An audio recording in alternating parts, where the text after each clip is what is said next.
I've been doing a subject recently. Here's the title of it: How to Turn Nothing into Something. How to turn nothing into something. And here's a little gist of what I've been covering. First, to turn nothing into something, you start with ideas and imagination. Now, it's hard to call ideas and imagination nothing. How tangible are ideas and imagination? It's a bit of a mystery. So you can't really call ideas that can be turned into a hotel, ideas that can be turned into an enterprise, ideas that can be turned into the Salk vaccine, ideas that can be turned into miracle products, ideas. You couldn't really call the idea nothing. It must have some kind of substance. And imagination can't really be nothing. We call it nothing because it isn't tangible. It isn't like a podium. It isn't that real, but it is almost real. So to turn nothing into something, you start with ideas and imagination. Interesting. Ideas that become so powerful in your mind and your consciousness, they seem real to you even before they become tangible. Imagination that is so strong that you can actually see it. You can actually see it. When I built my first home for my family in Idaho all those years ago, before I started construction on this home, I used to take my friends and associates out to the vacant property and take them on a tour through the house. Is that possible? Is it possible to take someone on a tour through an imaginary house? And the answer is yes. I used to say, this is the 3-car garage. And the guy would look and say, yes, this garage will hold 3 cars. Right? I mean, I could really make it real, make it live. I would take them on a tour through the house. Here's the fireplace, and this fireplace is brick on one side and it's stone on the other side. I could make it real. Here's the rest of the house. Here's the kitchen with this view window. And they would look out the window as I took them on this tour. One day I made this house so real, one of my friends bumped his elbow on the fireplace. I mean, it was that real. So imagination, we call it nothing simply because nothing in terms of being tangible, but it is so real, it's almost real. So the first step is to imagine the possibilities. Imagine the possibilities. One of the reasons for seminars and sermons and the lyrics from songs and testimonials of others is to give us an idea of the possibilities. To imagine the possibilities. Now, here's the second step of turning nothing into something. And that is to believe that what you imagine is possible for you. To believe that what you imagine is possible for you. And we become supported by testimonials that say something like, if I can do it, you can do it. And we start believing that.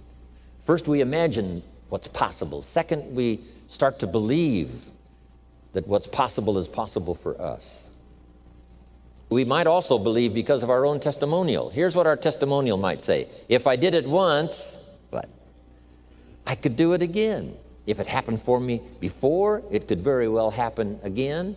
So we believe not only the testimonials of others who say, if I can do it, you can do it. If I can change, you can change. If I can start with nothing, you can start with nothing.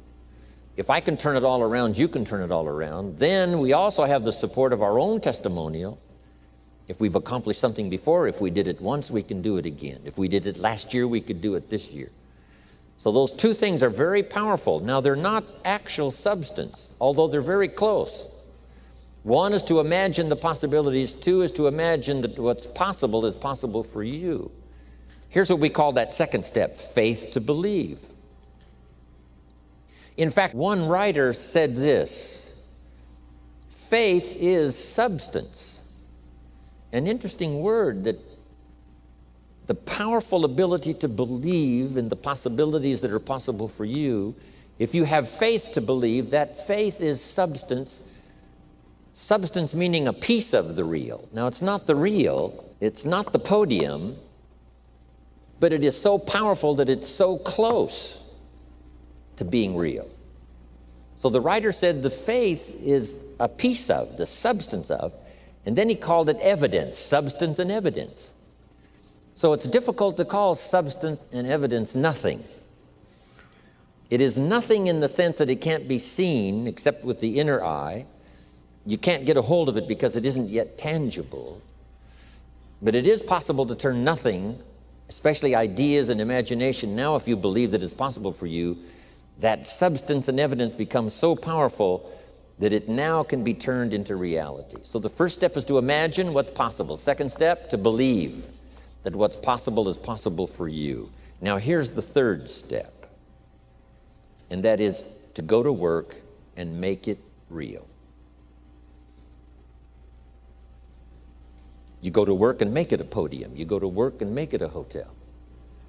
You go to work and make it an enterprise. You go to work and make it good health. You go to work and make it an association. You go to work and make it a good marriage. You now go to work and make it a movement. You make it tangible. You make it viable. You breathe life into it. And then you construct it. That is such a powerful ability for all of us as human beings. I just wanted to take the time to drop that in before I move on to so many other subjects. How to turn nothing into something. Now, here's the last part. It takes the disciplined activity to turn nothing into something finally. Faith without the activity serves no useful purpose. But faith invested into the activity creates reality. Once I understood that, I knew then it was possible to build a career. I knew it was possible to build good health. I knew it was possible to build a relationship.